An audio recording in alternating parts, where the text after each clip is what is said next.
here at Design Summit Melbourne, Grant Davidson, of course, to talk about one of your projects, which is Henry Bucks, the Autumn-Winter Catalogue through your company Davidson Branding. So let's start off. What exactly were you asked to do?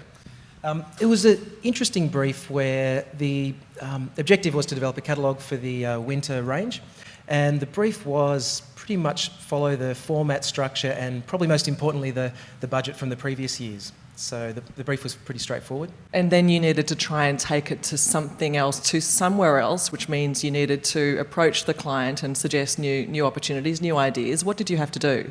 Yeah, so that was the starting point. So Alan Morrison was our design director, who was the lead on the project, and he started by really looking beyond the brief, and I think that was the very first kind of brave and courageous thing.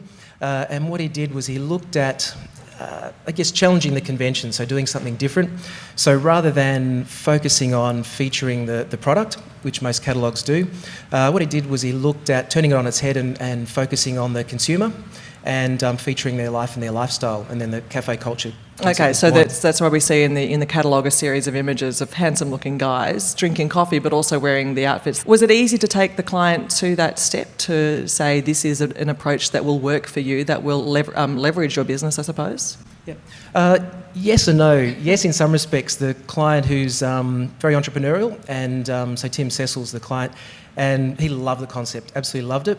That was the easy part. The difficult part was that concept required a greater investment in time, in space. I mean, it meant sacrificing 20% of the catalogue to developing a story rather than featuring products. So the commercial aspect took a little bit more convincing, a bit inspiring, I should say, but the idea he loved straight away. Okay, so as the designers, how did you then get them over the line to convince them to take on this approach?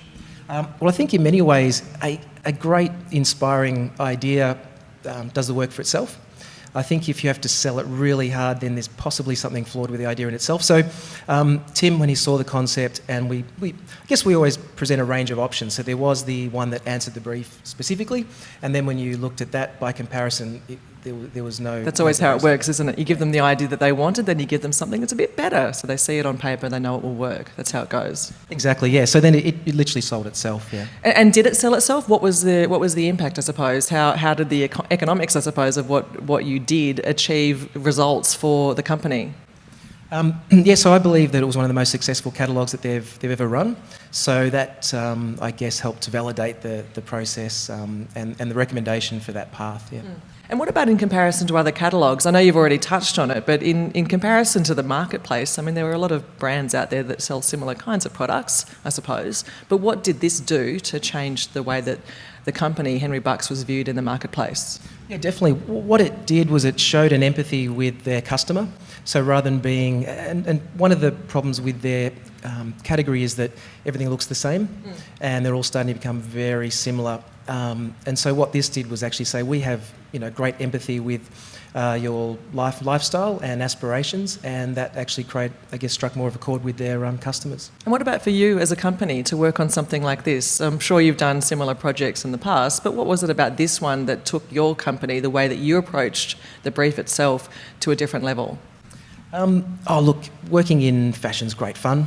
So you're working with fantastic product. The other thing that was great about this project was approaching cafe owners of those iconic cafes around Melbourne, and the support from them was fantastic, because we basically had to say, you need to shut down your very busy, successful cafe for a period of time so that we can take it over for a photo shoot. And to our surprise, they loved embraced it. Yeah. Grant Davidson, thank you so much. It's fantastic to hear about the product. Thank you. Thank you.